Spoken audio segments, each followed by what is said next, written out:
Hi friends, இன்றைக்கி நம்ம என்ன பார்க்க போகிறோன்னா காரசாரமான வேர்க்கடலை மசாலா எப்படி செய்கிறதுன்னு பார்க்கலாம். அதுக்கு தேவையான பொருள் கேரட், வேக வச்சு எடுத்த வேர்க்கடலை, ஒரு மாங்காய், ஒரு தக்காளி, ஒரு மீடியம் சைஸ் வெங்காயம், ஒரு ஸ்பூன் சாட் மசாலா, கொஞ்சம் கொத்தமல்லி, தேவைக்கேற்ப உப்பு, டேஸ்ட்டுக்கு சிப்ஸ் எடுத்து வச்சுருக்கேன், காரத்துக்கு தனி மிளகாத்தூள் எடுத்து வச்சுருக்கேன். இப்போ கேரட்டை நல்லா துருவி எடுத்துக்கலாம். நல்லா மெலிசாக துருவி எடுத்துக்கோங்க. அதுக்கப்புறம் பார்த்திங்கன்னா மாங்காவையும் நல்லா இதே மாதிரி மெலிசாக துருவி எடுத்துக்கலாம். பூ போல் வரும். அப்புறம் ஒரு தக்காளியை நல்லா பொடியாக கட் பண்ணிக்கோங்க.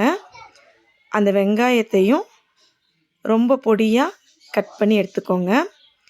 இது எல்லாத்தையும் அப்படியே ஒன்றா எடுத்து வச்சுக்கோங்க. இப்போது வெங்காயம் கட் பண்ணியாச்சு. இது எல்லாத்தையும் நீங்கள் தனித்தனியாக வெட்டி வச்சாலும் ஓகே, இல்லை ஒன்றா வச்சுக்கிட்டாலும் ஓகே. இப்போது கொத்தமல்லியை நறுக்கிக்கலாம். கொஞ்சமாக எடுத்துக்கிட்டால் போதும், சும்மா ஒரு ஃப்ளேவருக்கு தான். அதை அப்படியே பொடியாக கட் பண்ணி அதையும் ஆட் பண்ணிக்கோங்க. இப்போது நம்ம கட் பண்ணி வச்சுருக்க எல்லா இன்க்ரீடியண்ட்டையும் நம்ம வேக வச்சுருக்க அந்த வேர்க்கடலை இருக்கு இல்லைங்களா, அந்த பவுலில் போட்டு நல்லா மிக்ஸ் பண்ணிக்கலாம். எல்லாத்தையும் ஒன்றா மிக்ஸ் பண்ணிடுங்க. இப்போ இதில் தேவைக்கேற்ற சால்ட் ஆட் பண்ண போகிறோம். பாருங்கள், நல்லா ஒரு ஸ்பூன் அளவு சால்ட் ஆட் பண்ணிக்கோங்க. உங்களுக்கு வேணும்னா இன்னும் உங்களுக்கு டேஸ்ட்டுக்கு ஏற்ற மாதிரி பண்ணிக்கோங்க.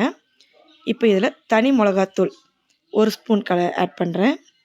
உங்களுக்கு காரம் ரொம்ப பிடிக்குன்னா தேவைக்கு போட்டுக்கோங்க. நல்லா ஒரு ஸ்பூன் போட்டுக்கோங்க.